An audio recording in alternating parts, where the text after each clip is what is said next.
Bonjour, chers Camerounais, Camerounaises.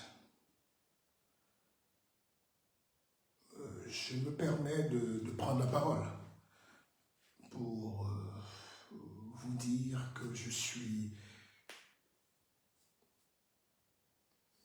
un peu peiné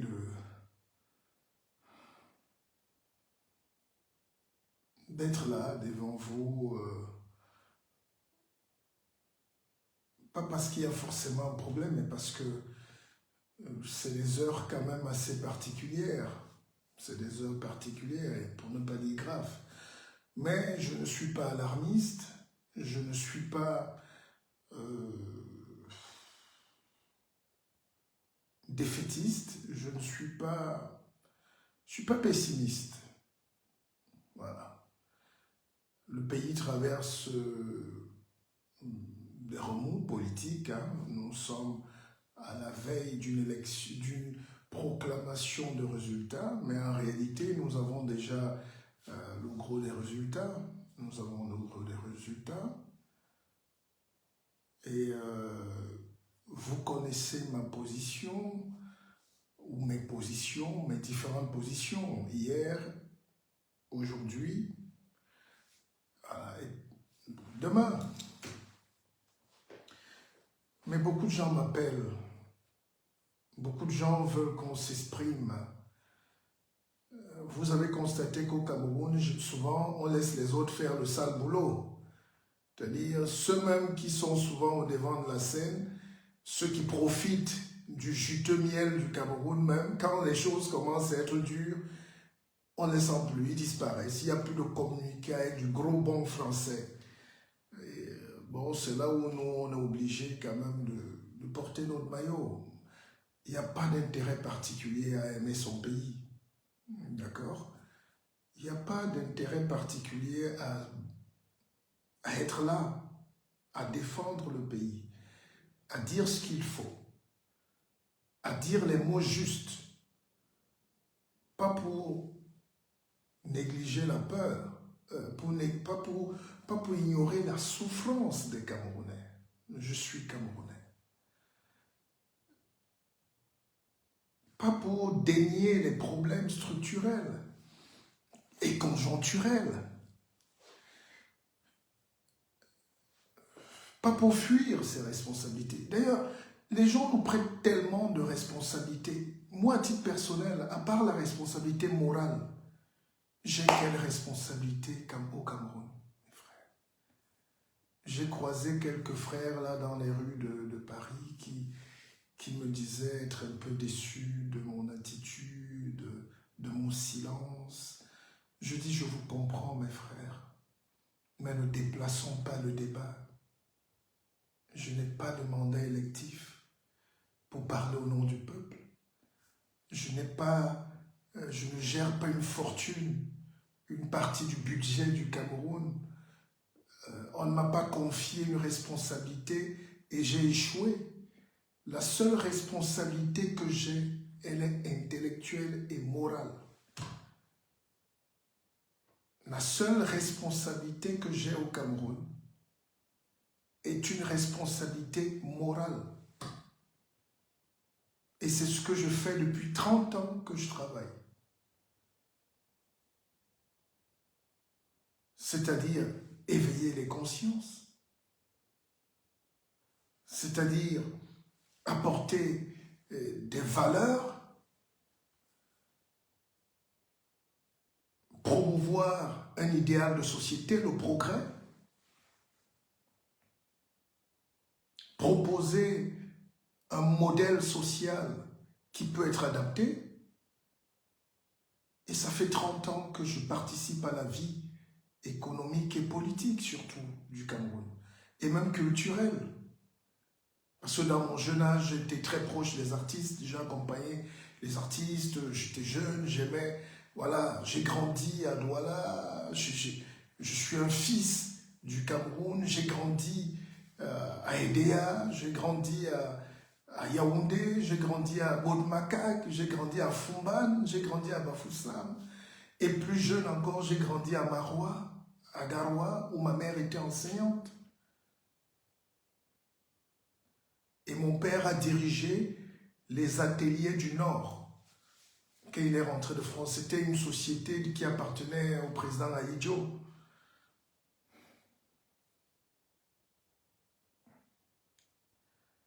Donc ce soir, sans émotion grave, j'aimerais juste vous dire ce que je pense. J'aimerais causer avec vous. Je ne sais pas si c'est possible qu'il y ait des invitations. Si vous avez des questions, vous me les posez. C'est une conférence de presse virtuelle. J'aurais bien voulu qu'elle soit publique au Hilton, ou à la Falaise, à Yaoundé, ou au Musée National pour parler avec les Camerounais, ou simplement au marché. Voilà. Donc, grâce à ces outils, ça nous permet de ne pas rester et de vivre des rumeurs, par exemple.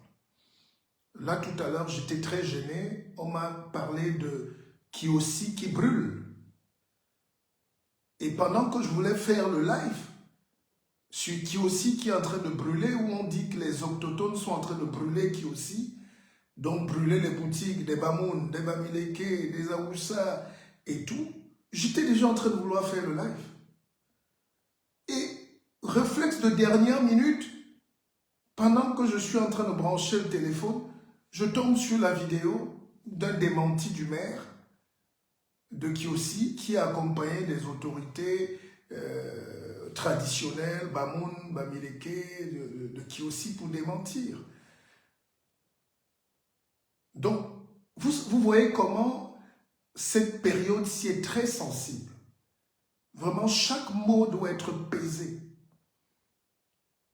Parce qu'au Cameroun, aujourd'hui, il y a deux camps qui s'affrontent, comme il y a toujours eu deux camps qui s'affrontent.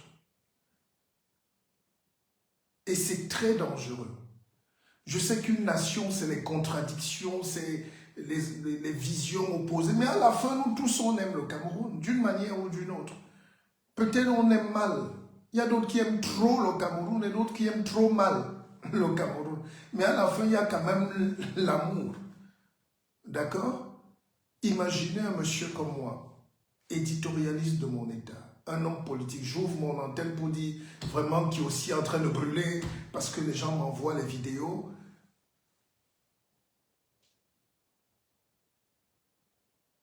Et le simple fait de dire ça, et peut-être Bolo va se mettre à brûler, Yaoundé, ma responsabilité est énorme. C'est pour ça que quand nous nous taisons, je sais que ça ne plaît pas à certains. Ou quand nous sommes modérés, pour ne pas dire républicains, ça ne plaît pas à certains. Et ils veulent nous coller une image de traître, de trahison, juste parce qu'on dit non. Il faut être modéré dans ces situations. Il faut être modéré. Maintenant, je suis prêt à répondre à toutes les questions avec la plus grande franchise.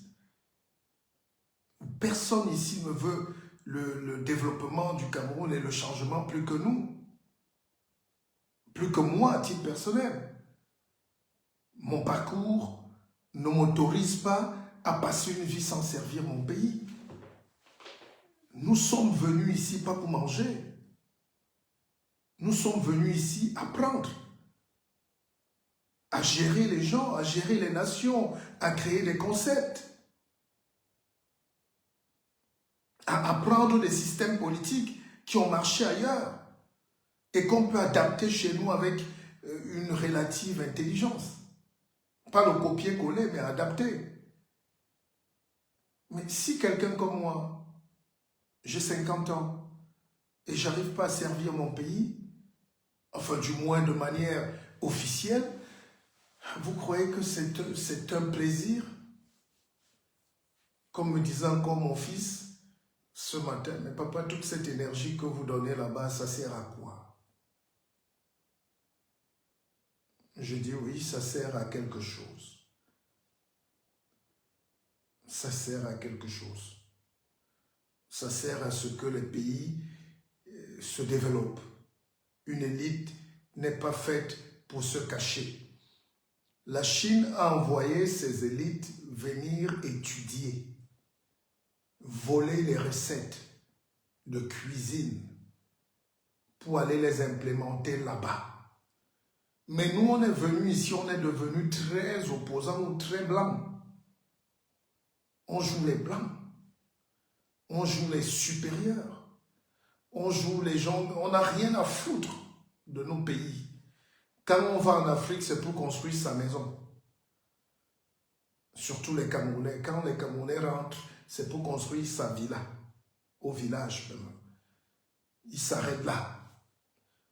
S'il peut aider sa soeur, sa mère, ses parents, là, ça s'arrête là. Mais grosso modo, nous n'avons pas cet esprit corporate des Maliens, des Ouest-Africains en général, dont Sénégalais et tout. Vous voyez, Sadio Mané est un footballeur professionnel. Mais en tant que footballeur, il a construit une ville. Non, il n'a pas juste construit son immeuble. Hein. Sadio Mané est en train de construire une ville. Son village est devenu une ville au Sénégal, c'est-à-dire stade de football, lui, l'université, le collège, l'école primaire, les pharmacies, les boutiques. Tous les Sénégalais à Paris, à New York et tout, rentrent dans leur village pour construire les routes, les pharmacies, les écoles, les hôpitaux. Et nous, on est là, on joue les diplômés, mais on n'apporte rien au pays. On critique beaucoup. Chacun est savant. Mon inbox est plein de gens qui critiquent. Oh, les blancs, oh, nous, mais vous êtes des savants. Quand on vous demande, vous êtes médecin, vous dites vous êtes médecin, par exemple, on cherche ce que vous avez fait pour le système de santé de votre pays. Rien. Vous êtes avocat, vous êtes à Paris. Qu'est-ce que vous avez fait pour le système, pour le pays? Vous pouvez former les gens de votre village, même au droit élémentaire, pour qu'ils soient au courant de... Voilà, mais rien. Les gens jouent, on joue trop.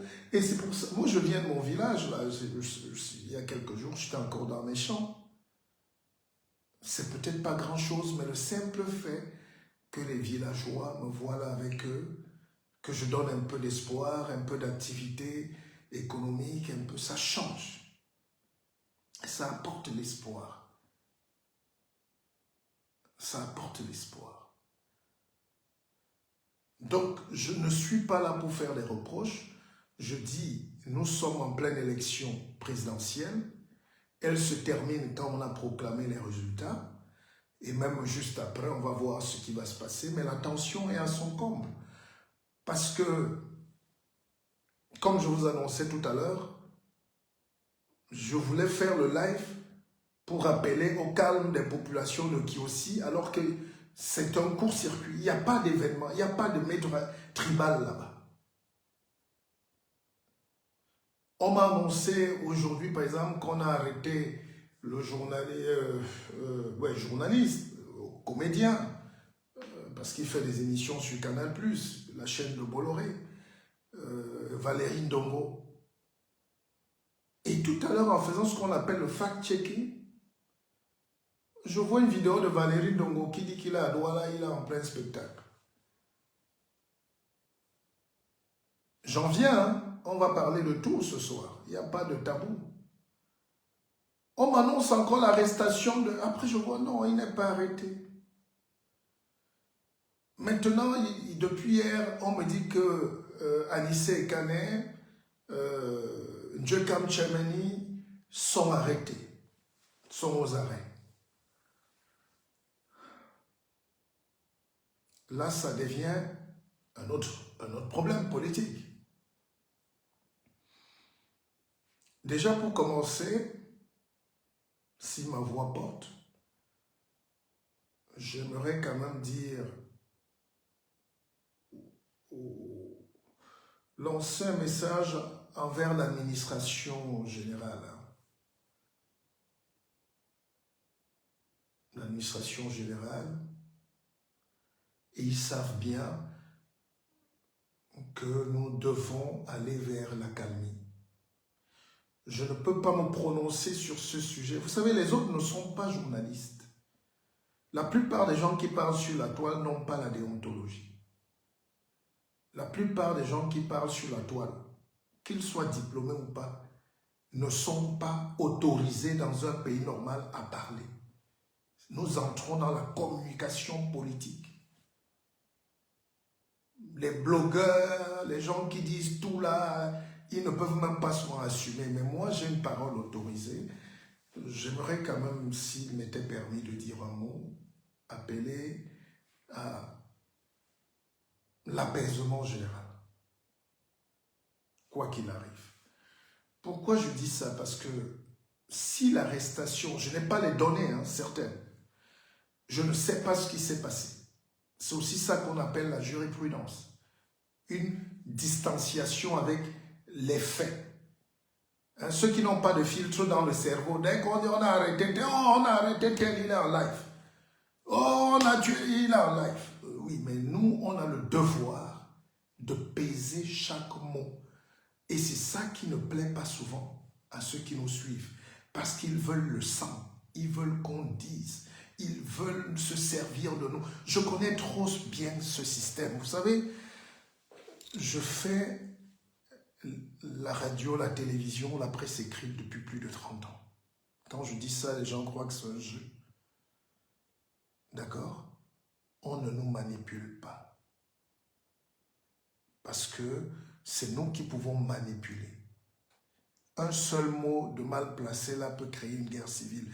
Donc c'est de ma responsabilité de ne pas vouloir le sang, de ne pas vouloir voir le sang couler dans mon pays. Je ne suis pas payé pour ça. Et je ne dois même pas être payé pour ça.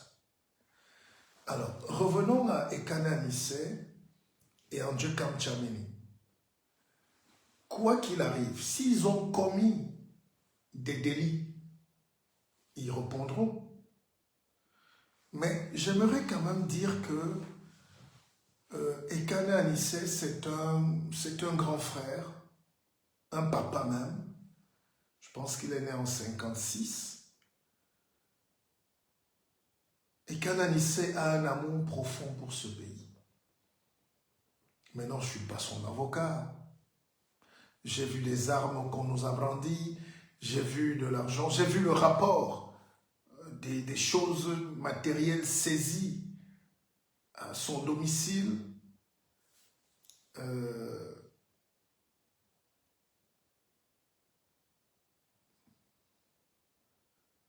On va essayer de voir ce qui lui est reproché clairement. Mais si ces faits sont avérés, ça peut être très grave. Mais je sais qu'Anissé Ekane, que j'ai connu depuis plus de 20 ans, a toujours été au devant de la lutte. Depuis 30 ans, depuis 90, je connais Anissé Ekane. En 2008, on était côte à côte et c'est un dur. Mais le problème aussi avec les durs, c'est que les durs, parfois, ne savent pas infléchir leur position. Anissé Ekane, c'est quelqu'un qui est un UPCiste. Et le combat qui est justement là aujourd'hui encore au Cameroun est un combat UPCiste. Le combat qui est en train de se jouer là, c'est le même combat colonial qui n'est pas réglé depuis 1948. Mes chers Camerounais. Vous voyez juste les choses comme ça, mais l'histoire, c'est l'étude des faits. L'étude du passé basée sur les faits. Et on se projette, on étudie les grandes données pour nous permettre de se projeter dans l'avenir. C'est ça qu'on appelle la science politique, la géopolitique. Tout le monde dit géopolitique aujourd'hui, mais non, à un moment, il faut faire un peu de pédagogie. J'ai vu les gens dire, mais on n'entend pas les intellectuels camerounais. Si vous me prêtez 2 neurones et vous me laissez le temps de vous montrer que nous sommes un peu des intellectuels, dans la lignée droite spermatique, philosophique, de Stanislas Mélonais, de Thomas Mélonais. Je suis un Mélonais. Donc je n'ai pas le droit d'être médiocre. Je n'ai pas le droit d'être médiocre. Alors, ce que je voulais dire, c'est que la lutte qu'il y a aujourd'hui au Cameroun, entre guillemets, c'est une lutte entre 2 Cameroun. Cette lutte ne date pas d'aujourd'hui, elle date de 1920. L'Artcam, Cette lutte de Soko Priso, c'est une lutte d'André Marine Bida. C'est une lutte de Oumyobé. Et c'est justement Anissé Kane qui est encore un des descendants de Oumyobé.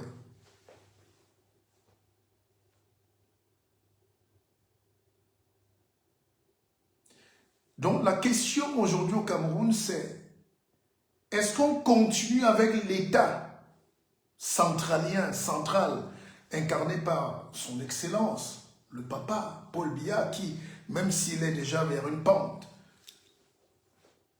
est-ce qu'on continue avec le Cameroun en construction comme ça, républicain, hérité, postcolonial, ou est-ce qu'on va dans un Cameroun totalement nationaliste, ultra indépendant, comme voulaient les Oumyobé? Est-ce qu'un État comme ça est valable et viable aujourd'hui? Le nationalisme de Oumyobé, le nationalisme de Moumié, le nationalisme de Wamdié, le nationalisme de Moumé Etia, le nationalisme... Donc, c'est une histoire qui n'a jamais été réglée. Mais moi, si vous voulez mon avis, je reprends tout de suite, je pense qu'il y aura une fusion à un moment. Il y aura ce Cameroun qu'on a déjà bâti, qui existe, que vous avez, que nous représentons, vous et moi, et puis ce Cameroun qui veut décoller seul son autonomie. Mais l'UPC est une création aussi camerounaise, mais c'est Gaston Dona. C'est un Français qui a créé l'UPC. Gaston Dona, qui était syndicaliste français, c'est lui qui va à Dokoti là-bas, il appelle les jeunes, il commence à leur dire non, voici comment on lutte. Donc quand les gens disent que l'UPC c'est contre les Blancs, la France, et c'est ça, il y a une force coloniale qu'il fallait combattre, mais pas des États. Béatrice me dit le nationalisme est ultra, c'est ce que je souhaite, c'est ce que nous souhaitons tous. Voilà. Ça c'est par exemple une idée. Donc si vous demandez à tous les Camerounais maintenant, vous voulez quoi? On veut être indépendant. Vous voulez quoi? Nous sommes indépendants. Nous ne voulons plus les Blancs. Nous ne voulons plus les colons. Oui, mais après, vous mangez comment? Est-ce que la politique aussi, ce n'est pas l'art de savoir jongler avec ses intérêts? L'ennemi d'hier peut être un allié aujourd'hui, un partenaire demain. C'est pour ça que j'ai écrit un livre là, je ne sais pas s'il est à ma portée. Voilà. La France et nous, d'accord? C'était pour revoir cette relation avec la France, puisqu'on parle de ça. Le Cameroun n'a pas été une colonisation, mais le Cameroun a été sous tutelle de l'Angleterre et de la France. Voilà. Après avoir été sous mandat. Il faut qu'on prenne la parole pour expliquer. Je sais que les gens veulent voir des lives où tout le monde crie, ça s'énerve. Non, non, non. Ici, on va doucement. Hein?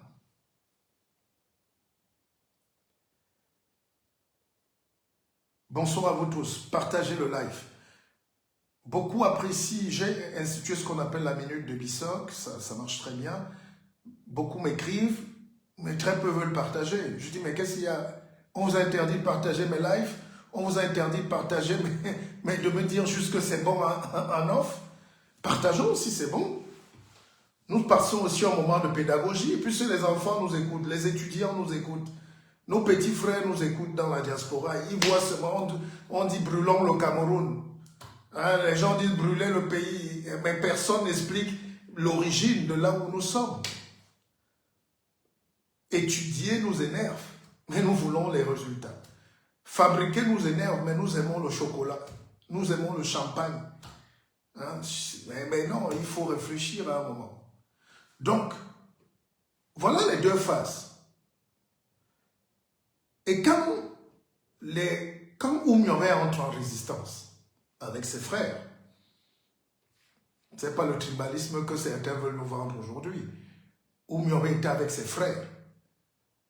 Je vous rappelle que Moumié, la femme de Moumié, c'est une de mes grand-mères, n'est-ce pas?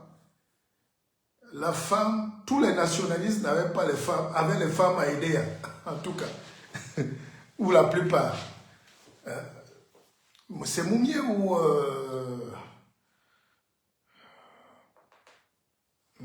qui était fusillé à Bafoussam? Wandier avait une femme d'Edea, une femme Bassa, je pense. Bon, ou une femme Ewondo. Moumié, je ne sais plus, Moumié avait une femme Ewondo. Voilà, donc.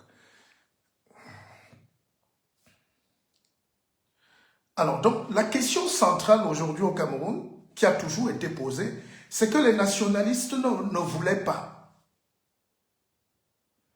Ils ne voulaient même pas débattre. On a proposé tout à Oumyore. Être président du Cameroun, avoir même de l'argent, avoir un statut, avoir à condition qu'il collabore. Et moi, c'est là où mon grand-père me disait toujours que la vertu, c'est au centre. La vertu, c'est au centre. Les extrêmes, je me méfie des extrêmes. Je le dis tout le temps à mes enfants, à mon entourage, à mon épouse. Je n'aime pas les gens extrémistes. Même Bill, même Nol, même je vais. Et tous les extrémistes comme ça là sont un danger pour l'équilibre. Même en France, vous savez que normalement en France, le Front National va gagner l'élection si on va comme ça en roue libre. Toutes les élections. Mais comme il représente aussi en même temps un danger pour l'équilibre national de la France,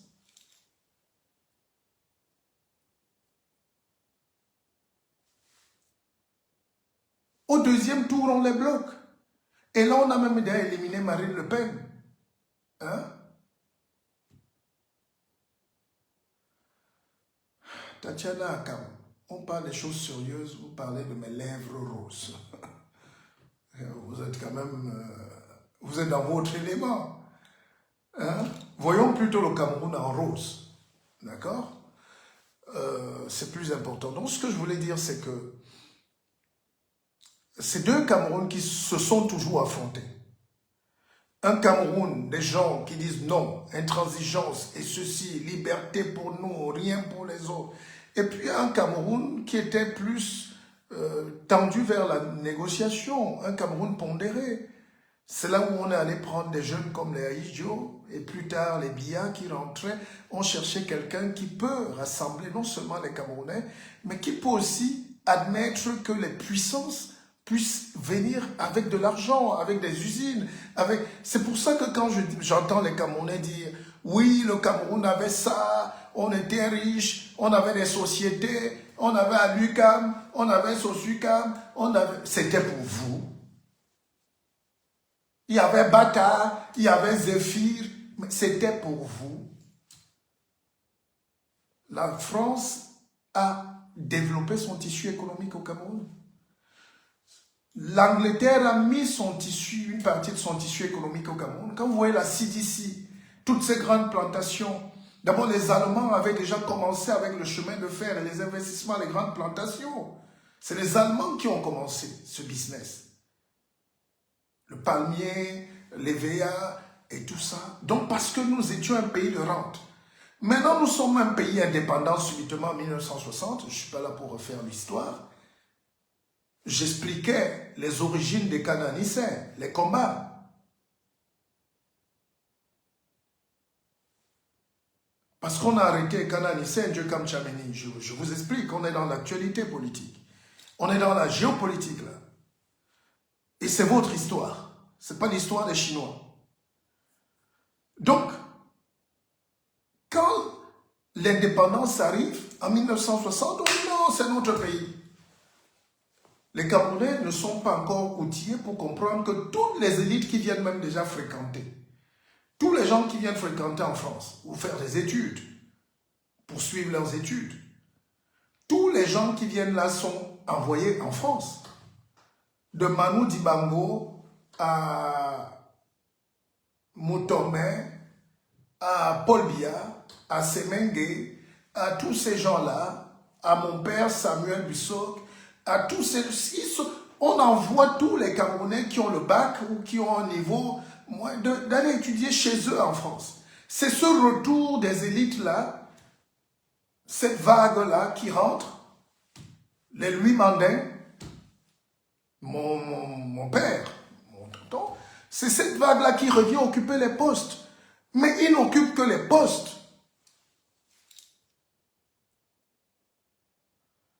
Ils n'occupent que des postes dans l'administration, certains postes sensibles. L'économie ne peut pas nous appartenir parce qu'on n'est qu'indépendant depuis quelques années. Et jusqu'à présent, à l'heure où je vous parle, l'économie appartient toujours à ceux qui ont toujours possédé le Cameroun.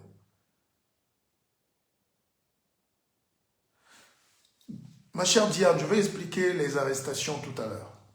Je suis en train d'expliquer les arrestations. Donc,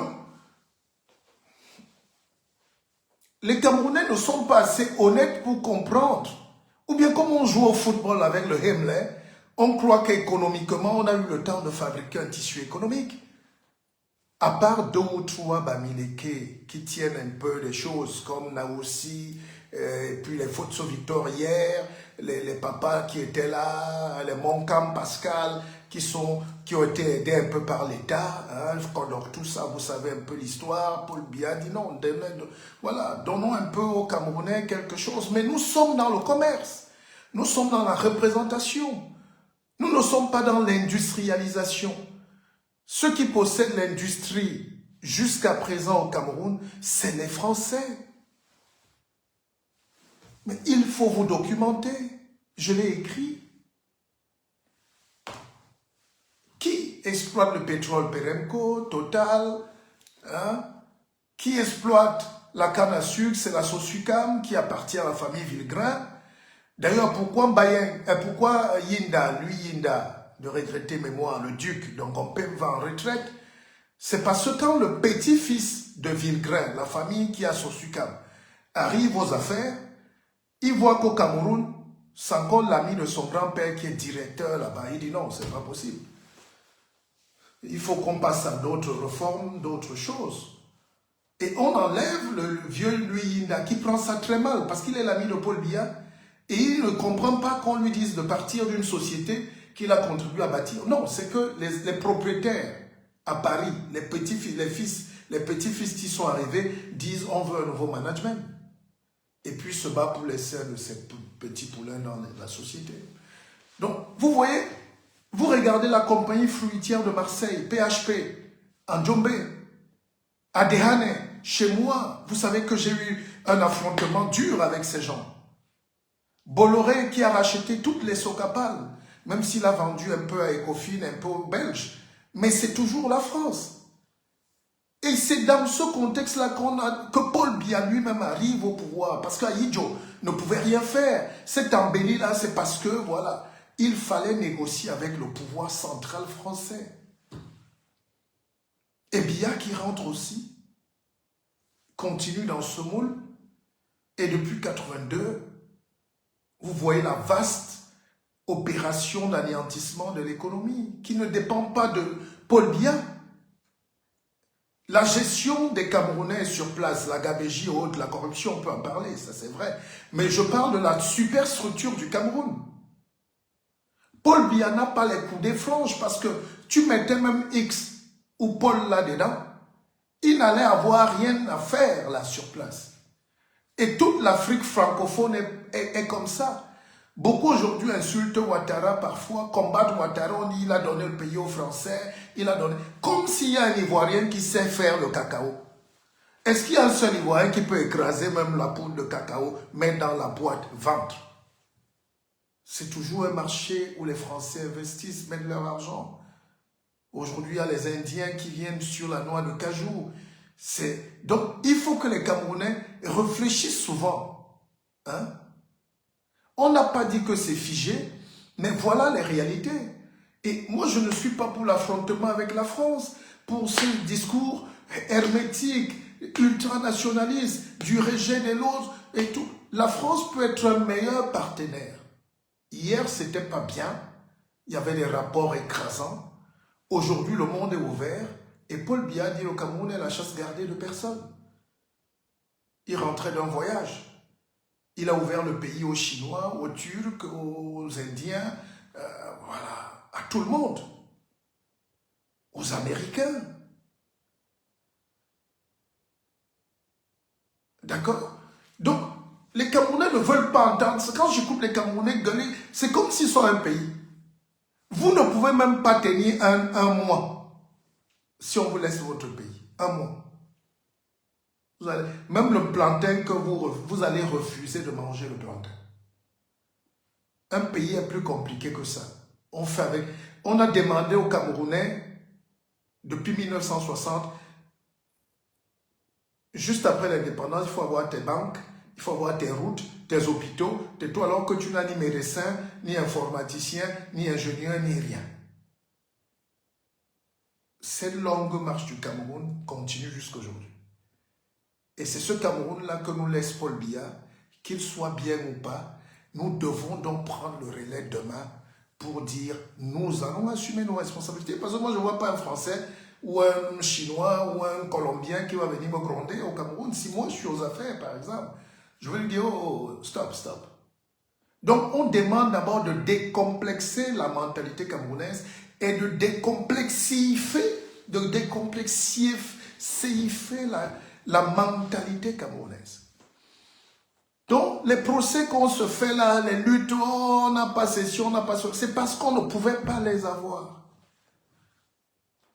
Alors, Ekana Anissé donc fait partie de ce courant upéciste qui ne négocie pas, qui est jusqu'au boutiste un peu, même ils croient ferme qu'ils sont dans le droit, il faut aller, on dit oui, il est comme un militaire russe, hein, ils sont un peu soviétiques parce que l'UPC c'est un peu ça, la lutte armée. Les Wungli Masaga ont fait la lutte armée jusqu'en Angola, jusqu'au Congo, le Cabinda. D'accord? Et puis, c'est ce radicalisme-là qui peut avoir causé son arrestation. D'accord? Je ne juge pas, hein, on est dans l'échange. Et puis l'autre, Djokam Tchameni, alors je vais vous dire,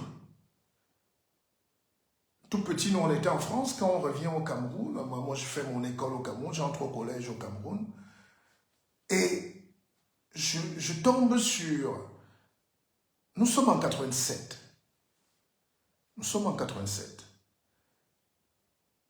je suis sur RFI, hein.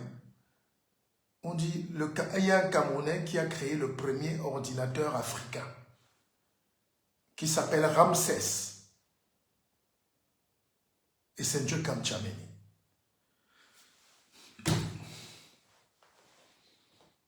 Vous imaginez la fierté? Djokam Tchameni qui est aux arrêts là, est le premier Africain à créer un ordinateur. Un génie. Et moi je suis au collège. Je devais être en 3e ou en 4e, un truc comme ça. Et la vocation, j'ai dit non, mais c'est pas possible. Un ordinateur, un Africain, un Camerounais. Et plus tard, je croise l'homme en 90, les luttes politiques et tout et tout. Donc voilà deux Camerounais qui auraient pu symboliser la liberté, le développement, le progrès économique. L'autre sur la lutte des valeurs, la lutte politique et canalisée, l'autre sur l'intelligence. Tout ce qui manque à l'Afrique aujourd'hui, c'est l'intelligence. De fabriquer. C'est pour ça que les Blancs ne nous tiennent pas à la gorge. C'est pour ça qu'on est pauvre. Parce qu'on ne sait rien faire. Tailler le cul d'âme nous dépasse. Ou la tête est faible. Alors, quand tu as des Djokam Tchameni qui rentrent, et puis sa femme est américaine, il est américain, il a une école, je pense qu'il a une école, c'est un investisseur, Ndjekam Tchamini a une école au Niger, au Burkina Faso, une université, il a une école à Bonapriso avec sa femme, donc il est dans l'éducation, d'accord? Parce que même s'il doit répondre de ses actes aujourd'hui, je ne voudrais pas qu'on prenne des raccourcis comme si c'est des petits voyous du quartier. Non, attention. Mais qu'est-ce qui peut pousser donc Ndjekam Tchamini, qui est un éducateur, un formateur, un savant, à se retrouver là où il est aujourd'hui, parce que nous sommes dans cette lutte politique. Je pense qu'il a dû mettre son savoir technologique, informatique, au service d'une lutte qu'il croit juste, celle de la libération du Cameroun. Mais libérer le Cameroun de quoi? Contre qui? Pourquoi? Pour le reste, je peux pas, je suis pas là, je parle pas des choses. On nous a parlé des armes, on va essayer d'écouter ce que... Voilà. Mais je voulais qu'on revienne sur ces deux choses-là, ces deux parcours, juste pour vous comprendre les luttes politiques au Cameroun. Et Paul Biya, donc, il faut qu'il tienne le gouvernail de ce Cameroun qui serait en dislocation aujourd'hui.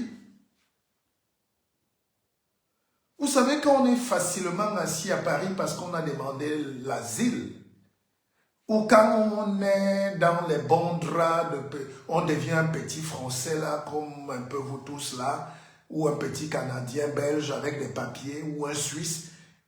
On se met à critiquer systématiquement le pays sans être au courant des luttes internes qui nous reviennent à nous-mêmes sur place.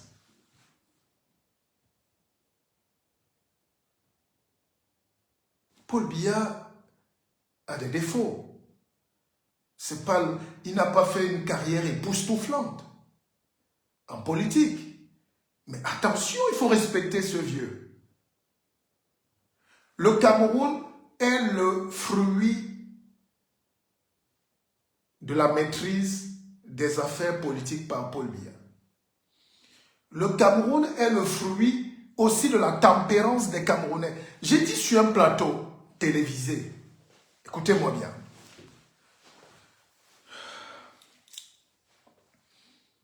Non, Wolfgang, vous m'amenez... Moi, je ne suis pas un enfant de cœur. Je ne suis pas là pour dire que tout est blanc. Je ne suis pas militant. D'accord? Voilà.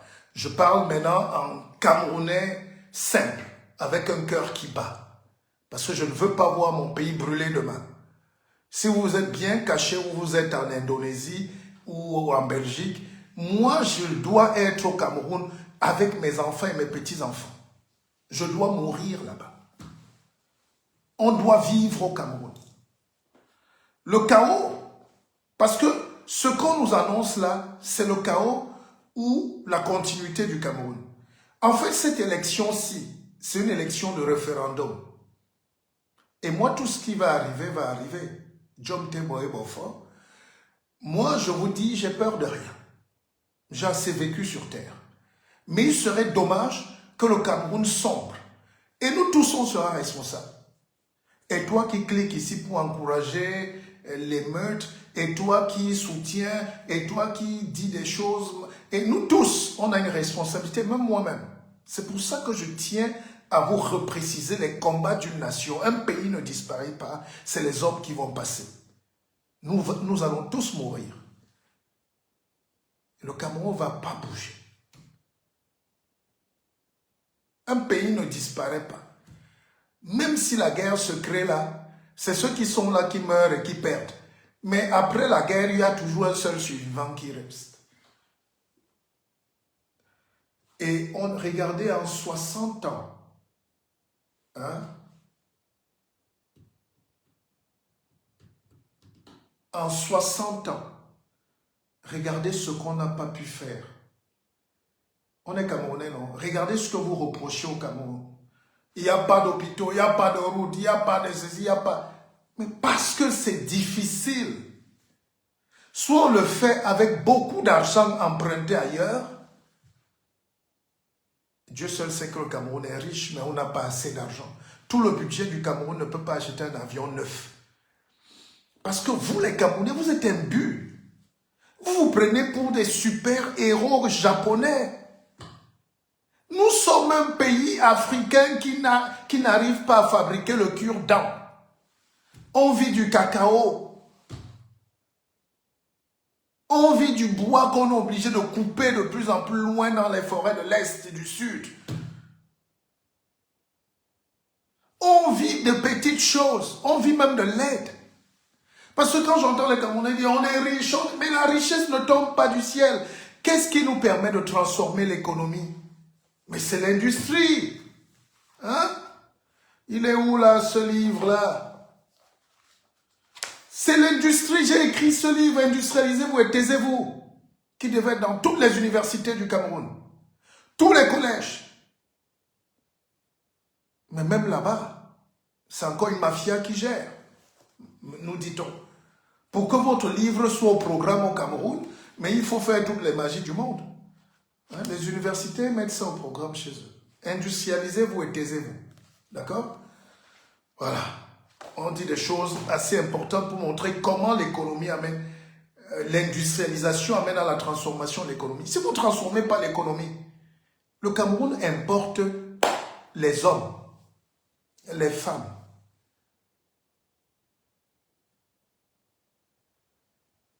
Bon, Elisabeth de Brest, elle me dit quelles sont vos sorties, quelles sont vos propositions concrètes pour une sortie de crise post-électorale. Ok, on y va. Bon, on y va, je l'ai dit l'autre jour. Hein?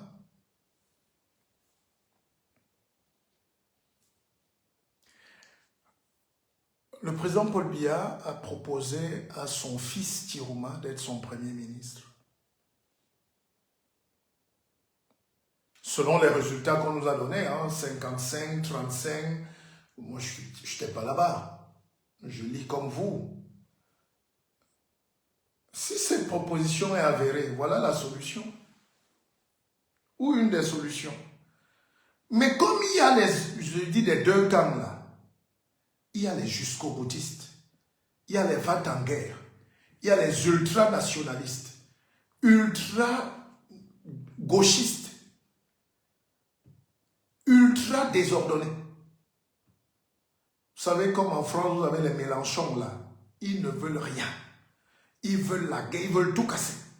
Vous avez aussi l'extrême droite, l'extrême gauche, ces gens-là dans des pays, et au Cameroun, c'est ça. Sur Facebook, vous avez l'extrême gauche là. Et là-bas, super, vous avez l'extrême droite là. Et nos milieux, nos voix sont écrasées parce que nous, on essaie de dire calmos, calmos. Et personne ne veut entendre le calmos. Paul Biya, 92 ans, 13 ans, ou même plus. C'est juste un bel homme. Il propose à Tirouma, qui a été son ministre pendant 22 ans, que bon, comme tu es mon deuxième, voilà. Il y a Diane qui, je sais pas, Maël, ou c'est un monsieur, ou je sais pas, qui commence à dire, voilà, mais pourquoi quand on dit, Tirouma, tu peux devenir premier ministre, on te laisse les mains libres, les gars disent non, on ne veut pas, on va aller jusqu'au bout, on nous a volé, mais on vous a volé comment? Bon, même si c'est vrai, il faut le démontrer. Il faut entrer dans d'autres batailles qui vont nous plonger dans une crise post-électorale. L'économie est déjà faible, on va encore perdre 6 mois là à discuter les cailloux, on va casser les cailloux, on va jeter, la police va tirer, les morts, les ceci, on va brûler. Comme à Tchang l'autre jour, on a commencé à brûler tout en une nuit. On peut brûler tout le Cameroun. Personne ne peut contrôler. Personne ne peut contrôler. Mais ce n'est pas notre rôle. Moi, je n'irai plus jamais à l'université. Je suis sorti de l'université il y a 20, 30 ans. C'est fini. C'est fini. Ah, si tu viens brûler l'université de Tchang, quand les enfants de Tchang vont vouloir s'inscrire en septembre ou je ne sais plus quand là de l'année prochaine, et que l'université est brûlée, mon frère, on va leur dire allez à Garoua. Bonsoir Mula. C'est Mula? J'arrive pas bien à lire ce... Bonsoir, Mula Five. C'est ça? Bon. Donc, vous brûlez le palais de justice. Mais qu'est-ce qu'on fait des gens qui avaient leur dossier là-bas? Toutes les archives. Bon, ceux qui ont brûlé, je ne suis pas le procureur, je ne suis pas le père. Ils ont leur raison. Mais maintenant, le matin, quand tu te retrouves dans une belle ville, un peu que je suis passé à Tchang, une semaine avant mon départ, j'ai mangé, on a passé un moment agréable en Bouddha, à Tchang, j'ai mangé un porc. Je ne sais pas s'ils ont je ne sais pas comment ils font leur porc braisé là, mais c'est incroyable. Hein? On a même proposé la viande du chien à Tchang. Une si belle ville. Moi, je pense à Tchang, du centre climatique. Quand on était petit, on allait en congé au centre climatique. Je suis passé là, je n'ai plus rien reconnu. Et maintenant, si on brûle ça, c'est en 2 jours, tout disparaît. Je pense que les Camerounais sont fâchés. Moi-même, je suis un aigri. Moi-même, je suis fâché comme vous. Moi, j'ai fait des longues études.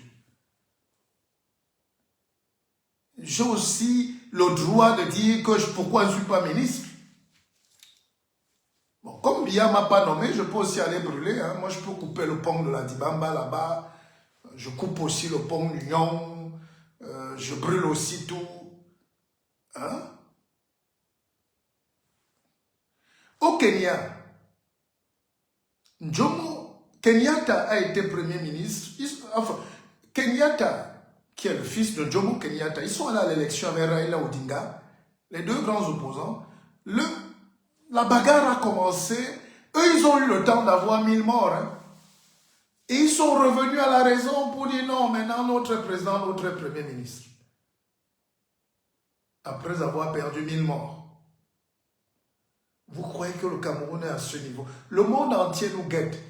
Vous savez, il n'y a pas d'amitié entre les nations. Le Cameroun est une belle femme, avec un bon truc là, tout ça là, tous les atouts là. Et le Cameroun est convoité par tous les pays. Et méfiez-vous aussi des amis qui vous disent, gars, casse ta maison, on va t'aider à reconstruire. D'accord? Moi, j'ai des amis qui sont souvent venus me donner des conseils, je vais vous dire. J'ai un ami qui m'avait dit, ben, écoute, moi j'étais en train de faire ma télévision, j'avais tout financé, tout monté. Il entre dans mon projet de télévision, ce petit malhonnête, méchant là, il dit qu'on va faire une grosse télévision. La télévision porte mon nom, mon cycle.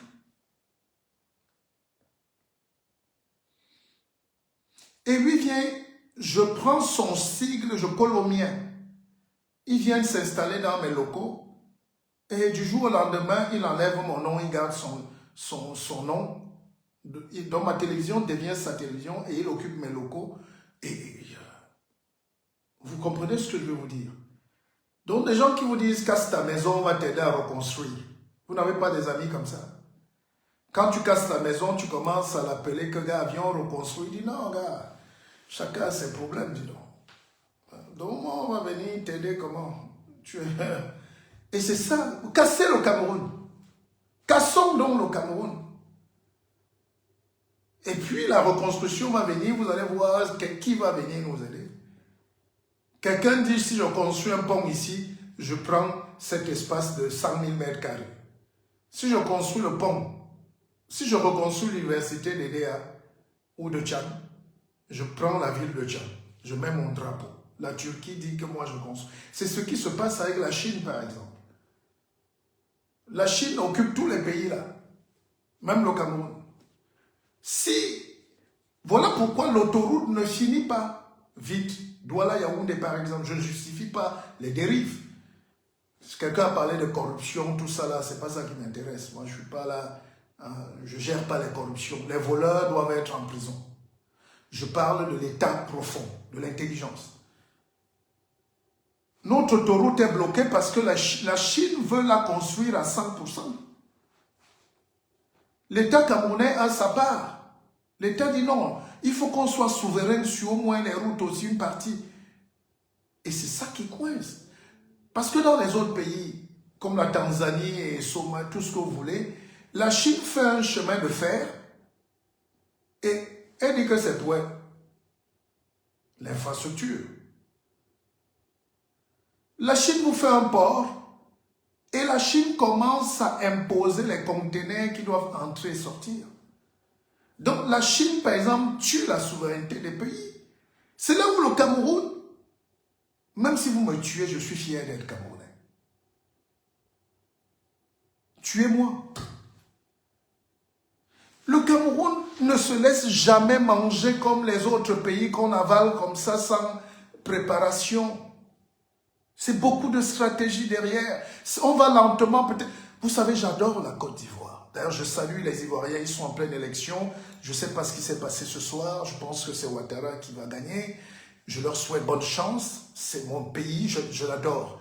Mais vous voyez par exemple ce qui se passe. Ça s'appelle les BOT.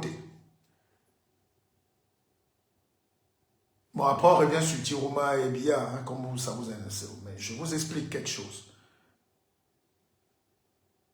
La Côte d'Ivoire a le chantier du métro là par exemple. Mais vous savez qui est en train de faire le métro? C'est Bouygues et des partenaires. La Côte d'Ivoire n'a pas un centime, n'a pas l'argent pour faire un métro. Mais c'est les relations de Ouattara, c'est, voilà, il est au FMI, il connaît jongler un peu ces choses-là. Mais le métro, ça a un coût. Si on dit aux Camerounais aujourd'hui, qu'on vous donne l'autoroute, Bouygues peut venir vous faire l'autoroute, on dit aux Camerounais, Douala, Yaoundé, le péage, c'est 10 000. Vous allez accepter?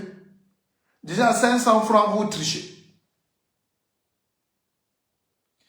Paul Biya a fait tout pour maintenir le niveau du Cameroun assez vivable. Vous ne pouvez pas le ressentir maintenant, mais au Cameroun, la vie est agréable.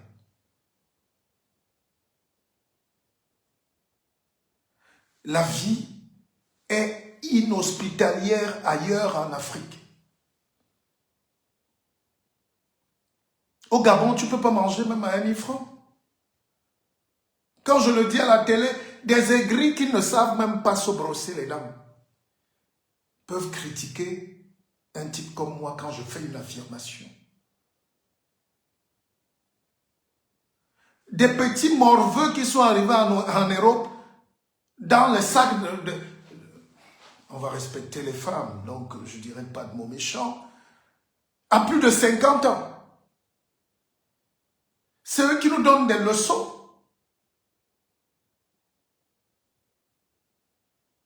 Quand on dit que le Cameroun, il y a la nourriture à perte de vue, mais ces abrutis-là connaissent Fumban, ils connaissent Koutaba, ils connaissent Yoko, ils connaissent ça, Evodoula, ils connaissent Bamenda.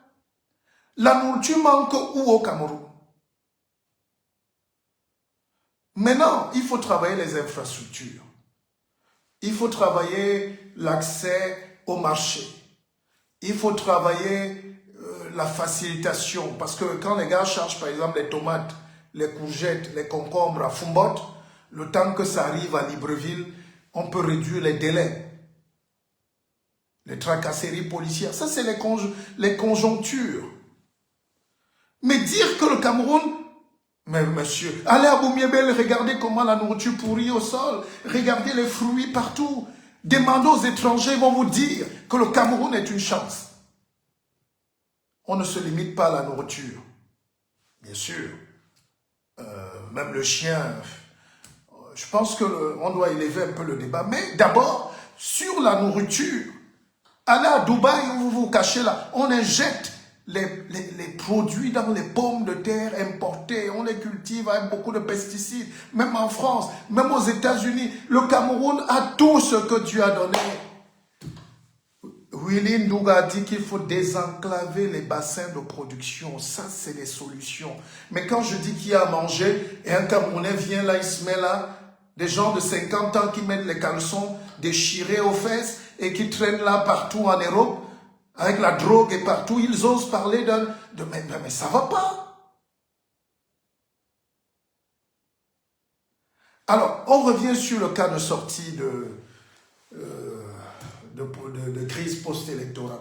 Moi, je vous dis, Tirouma, grand frère, si tu es à Garou en ce moment, hein, Midima, grand frère, si tu es à Garou en ce moment, laisse qu'on va t'arrêter, tout ça, ça c'est pour faire monter le truc. Que tu aies gagné ou pas, si ton père Paul Biya t'appelle, si Paul Biya t'appelle, comme il a envoyé les émissaires, le gouverneur de Garoua, c'est mon grand frère, et il est venu te voir. Il n'est pas seul. Il a un message porté confidentiel. On te l'a remis. On dit, le président Biya dit, prends le pouvoir, deviens premier ministre. Vous me demandez les solutions de sortie de crise. Vous voulez d'abord qu'il y ait 5 000 morts, 10 000 morts, pour qu'on commence encore à réfléchir aux solutions de sortie de crise? Mais ça s'appelle une solution de sortie de crise. Même dans son camp, je pense qu'il y a des gens qui ne sont pas d'accord avec cette proposition. Parce que le président Paul Biya ne l'a pas faite pour John Fundi, qui était pourtant anglophone. Moi, si tu remets premier ministre du Cameroun, parce qu'il mérite, le score qu'on nous a annoncé en attendant de confirmer, c'est quand même 35%. Personne n'a jamais fait 35% face à Biya. Personne.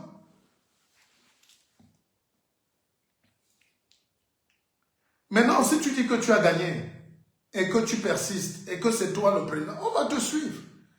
Mais prends cette proposition au sérieux, Tirouma. Tirouma, avec tout le respect que je te dois. Si un papa comme Paul Biya, n'attendez pas les conventions. Je vois les gens qui font des débats à Paris, ils ont des plateaux là pour détricoter leur propre pays de loin. Ils jouent les savants des plateaux, ils viennent donner des leçons. Alors que tous ont travaillé pour la France. Ils ont amené des Blancs là-bas, français à la présidence, à une époque où ils ont porté des milliards, ils sont rentrés avec en France. Quand nous, on va prendre le Cameroun en gestion, ces gens vont payer. Hein. Ce n'est pas parce qu'on ne parle pas. Ils ont pris les gens ici, leurs collègues, leurs amis, ils ont créé des trucs, ils avaient des journaux, des médias, des trucs, ils portaient des milliards à la présidence. Le Cameroun était le plus beau pays du monde. Et nous, aujourd'hui, on se met même à défendre des gens, on se met à défendre juste le pays, alors qu'on n'a jamais pris un 5 francs dans ce pays. C'est des gens qui n'ont même rien qui meurent dans cette histoire. Ceux qui étaient logés même dans les hôtels, ils prenaient l'avion toutes les semaines en business pour venir se balader à Yaoundé avec les petits pieds. C'est eux qui insultent le Cameroun aujourd'hui. C'est quand même incroyable. C'est quand même incroyable. Nous tous, on attend le changement. Nous tous, on veut que les choses bougent, mais un peu de dignité. Parce que beaucoup de Camerounais ne sont pas bêtes. On n'oublie pas. On vous connaît. La démagogie, le mensonge, le vol. Vous accusez les autres, mais on vous connaît. On se connaît. Et ce n'est pas ça le débat. Voilà mon frère Rodrigue Kamdoum qui est en train de dire que le Premier ministre actuellement au Cameroun ne sert à rien. Le Premier ministre, c'est le rendre inutile. Voilà alors les Kamdoum. Bon, Kamdoum, tu veux alors qu'on mette quoi? Vice-président? Il y a toujours des gens comme ça. On te dit que si Tirouma accepte le poste de Premier ministre, par exemple, il a la main ferme pour gérer. Paul Biya va gérer l'ultra soft power, le régalien.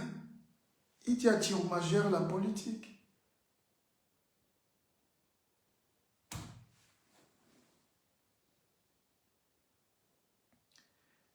vous me demandez ce que Tiruma... C'est parmi les conditions. Il faudrait déjà accepter, voir dans quelle mesure ça va être bien fait. D'accord? Pour moi, voilà la sortie de crise. Maintenant, il y a aussi une autre sortie de crise. C'est d'attendre, de reconnaître, d'attendre. Mais je ne crois pas à l'opposition des forces.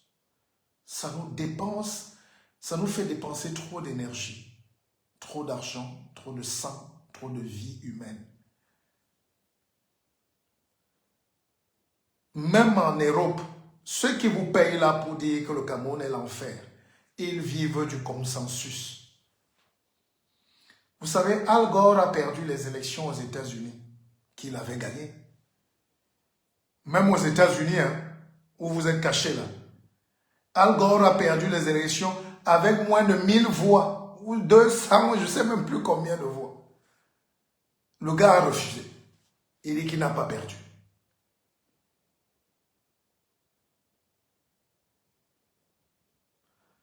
Oh non!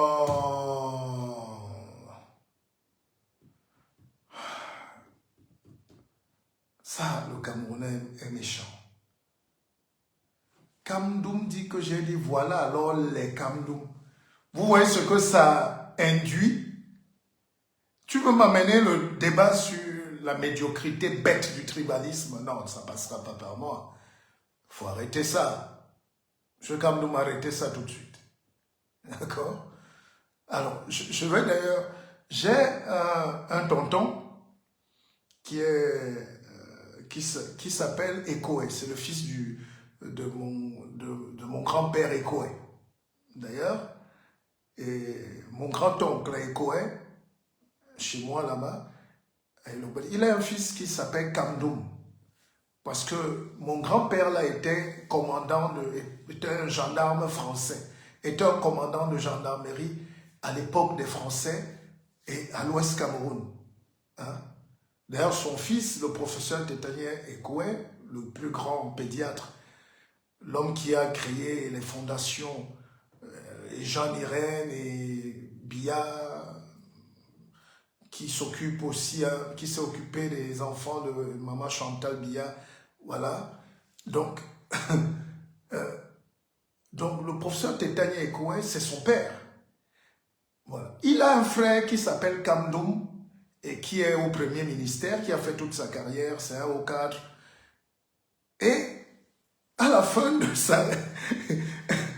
vers la fin de sa carrière, il dit non, peut-être qu'il faut qu'il change de nom. Il pense que c'est parce qu'il s'appelle Kamdoum. Non, on y arrête ça. Quand tu étais grand patron et tout, tu t'es toujours appelé Kamdoum. Si aujourd'hui tu dois aller à la retraite, ça... Est-ce que vous comprenez comment les Camerounais sont malins? Donc, Kamdoum, tu portes le nom d'un de mes oncles, d'un de mes tontons. Donc, ne m'amène pas vos débats là, s'il vous plaît. Dépassons un peu ça. Hein, vraiment, je n'aime pas la force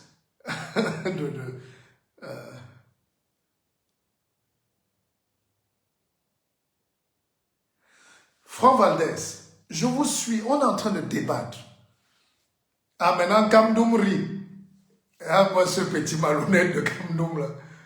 Hein? Oui, j'ai mon oncle qui s'appelle Kamdoum, il est au premier ministère, je ne sais pas s'il est même déjà en retraite. Et il jugeait que c'est parce qu'il s'appelle Kamdoum, alors qu'il n'est pas de l'Ouest, mais voilà, il s'appelle Kamdoum quand même. Pour vous montrer que le Cameroun a dépassé ces choses que vous voulez nous imposer là. C'est la médiocrité qui fait que vous nous amenez des débats du matin au soir sur TikTok, les gens parlent comme des écervelés, la tribu a fait, ils ne connaissent même pas leur pays. On doit sanctionner même des gens qui viennent parler de tout et de rien. C'est incroyable. Alors, Franck Valdez, alors,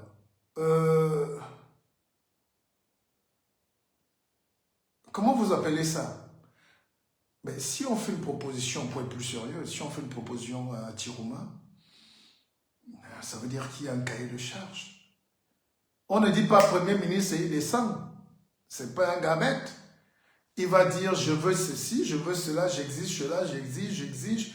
Il donne sa feuille de route. Mais qu'il accepte et puis qu'on avance, on passe à autre chose. De toutes les manières, on ne va pas mettre long sur ce live.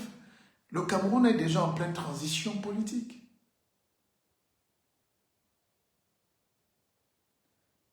Le Cameroun est déjà en pleine transition politique.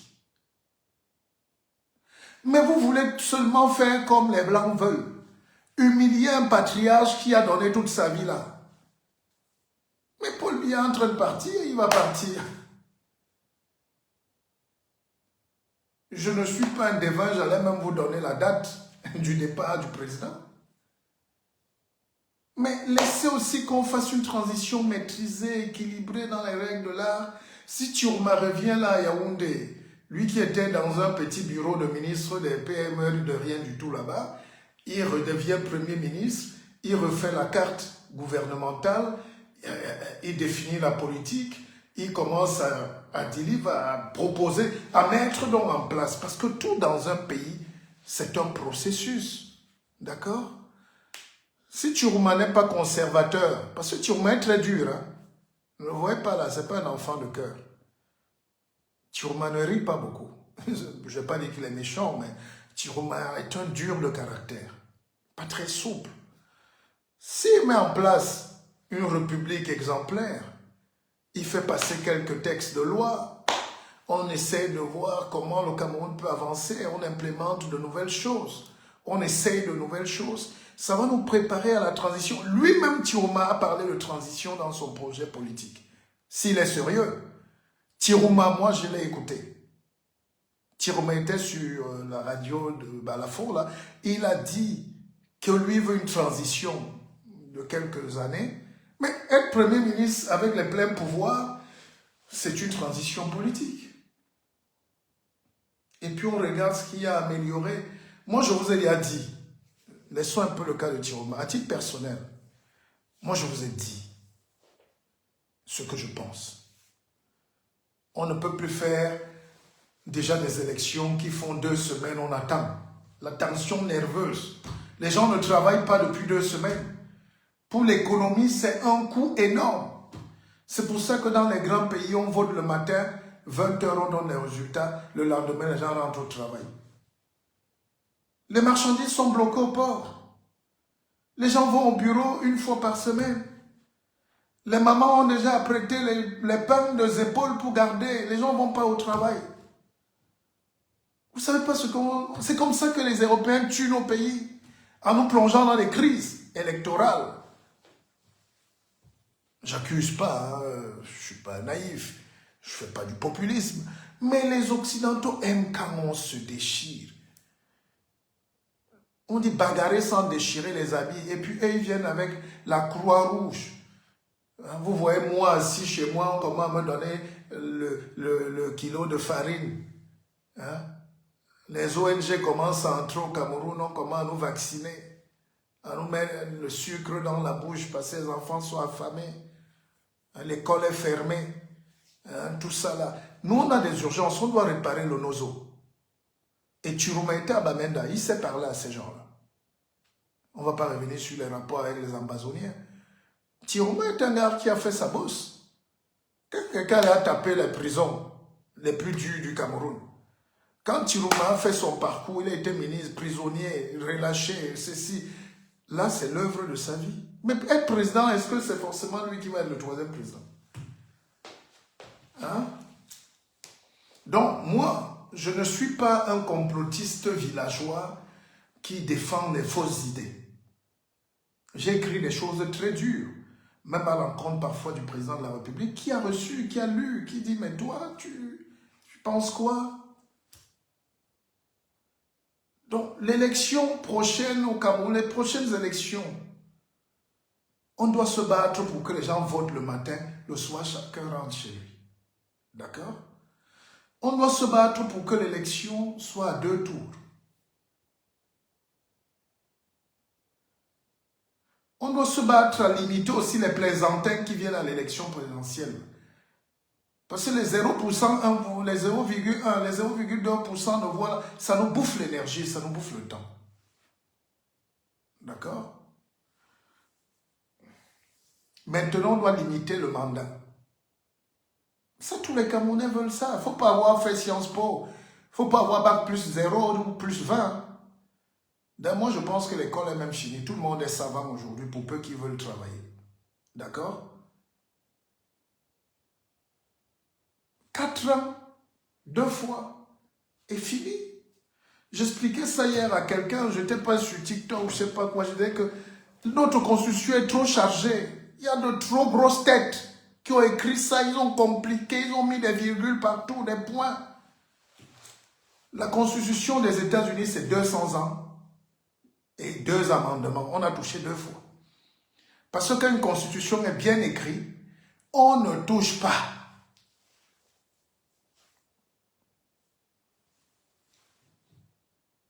On est d'accord? Quand la constitution est claire, mandat 4 ans, renouvelable une seule fois, et on écrit là-dessus que même si tu changes de nom, tu ne peux plus être président quand tu as été président. Même si on te coupe les doigts pour changer les empreintes, tu ne peux plus redevenir président. Voilà les choses qu'on veut attendre. 4 fois, donc 8 ans maximum, c'est beaucoup. Ça va tourner. La jeunesse. Moi, quand Biya arrivé au pouvoir, j'avais quel âge? 7 ans. 5, je ne sais plus. Vous vous imaginez aujourd'hui que je n'ai pas eu la chance d'être président, alors que j'ai enseigné même des gens qui sont déjà présidents et ministres ailleurs. Quand j'ai commencé à travailler, beaucoup n'étaient rien, ils sont ministres, ils ont fini leur carrière, ils sont déjà en retraite dans leur pays. Non, je pense qu'il faut un turnover intelligent. Je pense aussi que ce que les Camerounais nous demandent, c'est que il faut refonder l'État. Bon, pour ceux qui parlent de transition politique, je vais vous redire une vérité. Le pouvoir n'est pas comme ça à la rue. Au pire des cas, si les affrontements commencent, pour vous qui voulez les affrontements entre le peuple et son armée, ce qui n'a pas de sens, s'il y a le désordre partout, c'est l'armée qui, généralement, reprend le pouvoir. Et quand l'armée reprend le pouvoir, vous allez voir un petit caporal là qui s'appelle Elundu ou Nchama ou Biyong ou Wambo, je ne sais pas, Wambo le courant, ou Abdourahman, un gars va sortir de quelque part là, il dit qu'il est sergent-chef. Il commence à nous dire de nous raser les moustaches. Il vient d'abord là avec les treillis et puis à 2 semaines de faire de la transition, il dit qu'il est candidat. Il n'aime plus la tenue militaire. Il vient juste pour goûter un petit mandat et il s'en va. Et nous aussi, on va le suivre. Et dès qu'il entre au palais, il épouse une femme très brune. Et il commence à nous dire, bon, oh, on recommence à zéro. Il suspend l'Assemblée. On suspend le Sénat. On suspend tout, il dit on recommence. Président du Haut Conseil national de transition, 10 ans. Et c'est terminé. Le cycle, ces choses-là, vous ne savez pas. L'avantage quand même des Camerounais, c'est que Paul Biya a mis le tissu politique du Cameroun de A à Z. Le Cameroun est dessiné et très bien. Maintenant, l'applicabilité, bon, la décentralisation par exemple, on n'a pas besoin de parler fédéralisme si la décentralisation marche. C'est déjà la fédération.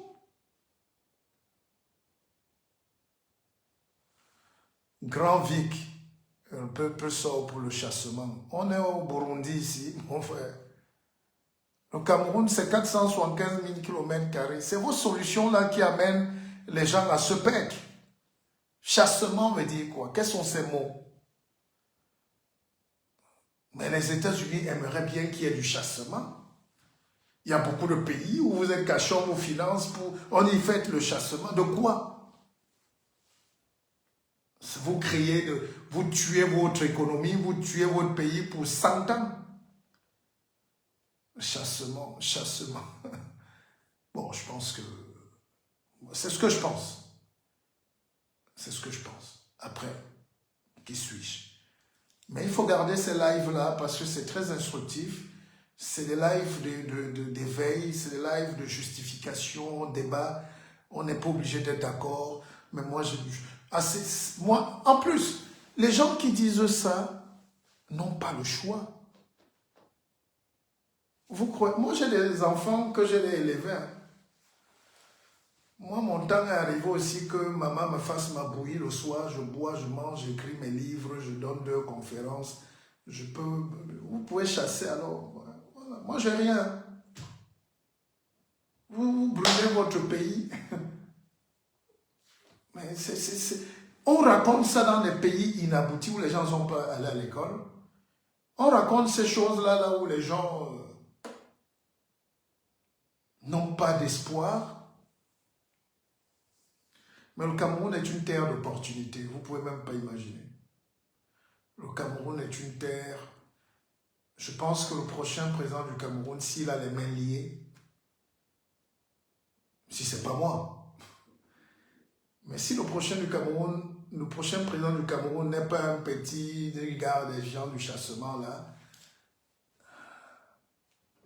si le président du Cameroun qui vient après Paul Biya, dans un avenir proche,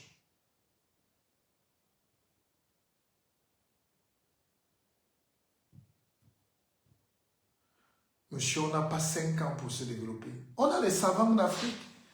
Et comme on a la NASA. Chaque fois qu'il y a un avion qui décolle, il y a un Camerounais qui a travaillé dans le moteur. En Allemagne, ils sont 30 000 ingénieurs. Vous faites venir ces gars. En France, toutes les meilleures infirmières, les plus belles sont camerounaises. Tous les meilleurs docteurs. Mon médecin ici à Paris, mes 2 médecins sont en France, à Montargis, sont camerounais. Donc vous avez des savants partout. Vous savez, des savants. Moi, je ne suis pas votre ami parce qu'on ne vit pas dans le même monde. Moi, je suis dans le monde des idées. Les gens me demandent, tu es qui, tu as fait quoi? Tu dis à quelqu'un, toi, tu sais comment on écrit un livre, tu sais élaborer une pensée, il ne va pas répondre. Donc, nous, on ne discute rien. Je ne discute rien avec vous. Prenez-moi comme un grand frère qui apporte du savoir. Et dans un pays normal, c'est nous qui devons bâtir le pays. Voilà. Et je me mets à la disposition de mon pays, c'est ce que je fais toujours.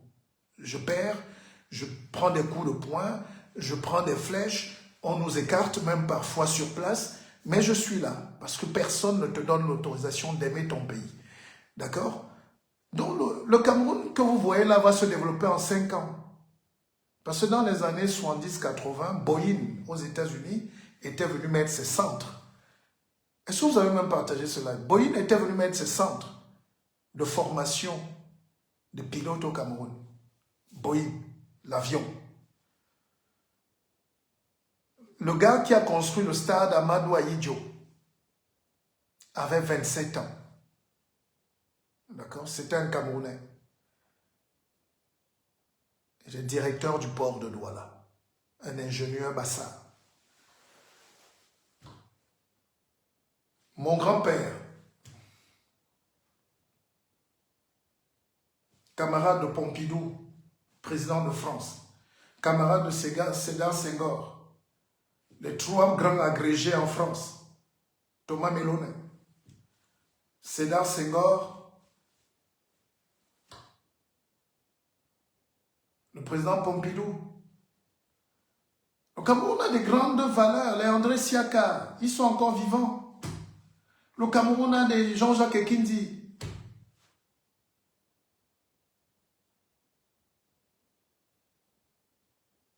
Ekindi qui était major de sa promotion ici à Paris, école de pomme de mine.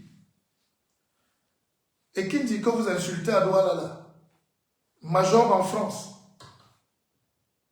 devant tous les autres Français, tous les Blancs. Donc n'insultez pas ce pays-là. Le pays est descendu tellement bas que tout le monde est aujourd'hui influenceur, leader. Chacun vient faire live, chassement, et il parle comme s'il parle aux gens qui sont... Vous savez, vous êtes dans un pays qui a le plus grand nombre de savants au monde.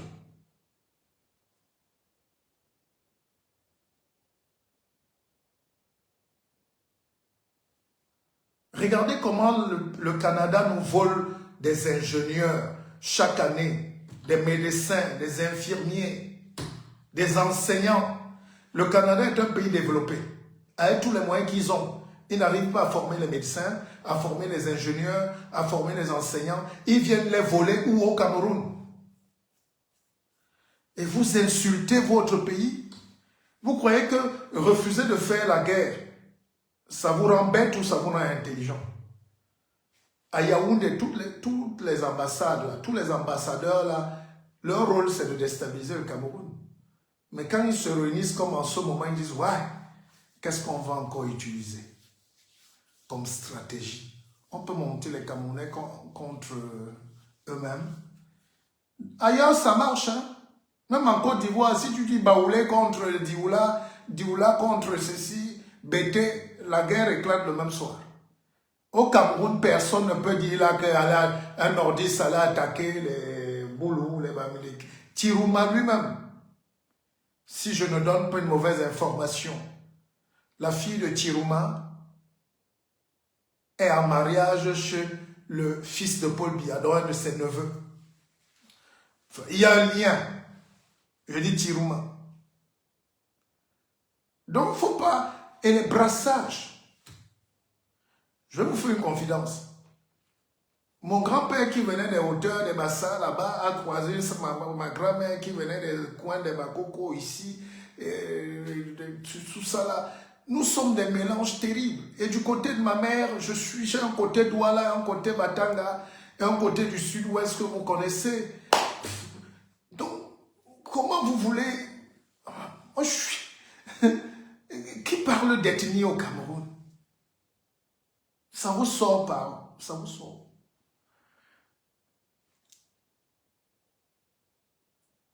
Et aujourd'hui, vous faites le procès à Paul Biya, je suis d'accord, mais regardez avec qui Paul Biya gère. Les meilleurs amis de Paul Biya, c'est Komchou Komini avec qui il buvait des bières à Anguissa, à Paris, à Antony. Vous êtes à Paris, la cité universitaire d'Antony. Hein? Allez dans la région parisienne, c'est le 92. Allez à la cité universitaire d'Antony, c'est là où il y avait tous les camarades, les Paul Biya étaient assis là-bas. Leurs amitiés. Qui gère le parti de Paul Biya? Qui gère le parti? Kouété. Kouété, c'est son ministre depuis et ami personnel depuis plus de 50 ans. Le président du Sénat, c'est Niat. Niat même a été arrêté en 84 avec les Tirouma. On allait fusiller Niat que vous voyez là. Il était déjà vice-premier ministre, il était quelque chose avant d'aller à la Sonnette. Niat est l'ami de Biya depuis les années 60. Donc, c'est une génération que nous avons supportée. C'est nos papas. Hein? Comme il disait une femme, on doit les surlever avec leurs défauts, avec tout ce qui va avec le respect quand même dû aux aînés. Et puis on les accompagne doucement, on dit papa, pardon, merci, au revoir. Et puis, c'est ça qu'on appelle l'intelligence. Bon, dis donc. Oh, coquille. Aujourd'hui, moi-même je suis notable chez les Banjoun. Même comme les Baham me détestent ces temps-ci alors que nous sommes voisins à l'ouest, à la chefferie. J'étais anobli la dernière fois à la chefferie Bamisingui, à Bamamboro. Mais moi je suis un enfant du Cameroun. Dis donc, oh, me fatiguer à vos choses. Hein? Moi, j'aime la joie communicative de Yannick Noah. Regardez comment Yannick Noah, un tomba mana Noah. Et regardez comment les Ewondo. Et pour vous dire, arrêtez de frustrer, de créer une guerre centre-sud. S'il y a un coin hospitalier au Cameroun, vous le savez tous, c'est le centre et sud.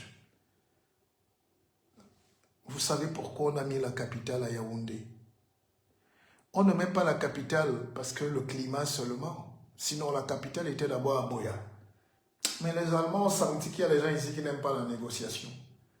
On est parti à Tcham. Les gens ici, bon, on cherche pour qu'il y ait une capitale, on cherche des peuples ouverts d'esprit. Pour eux-mêmes. C'est peut-être pénalisant pour eux parce qu'ils aiment tellement le brassage. D'accord?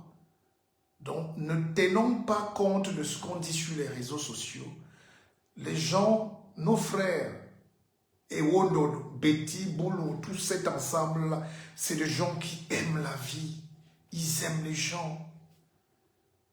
Et attention, si je vous parle des doigts là, peut-être je ferai un live demain parce que je suis un savoir pur.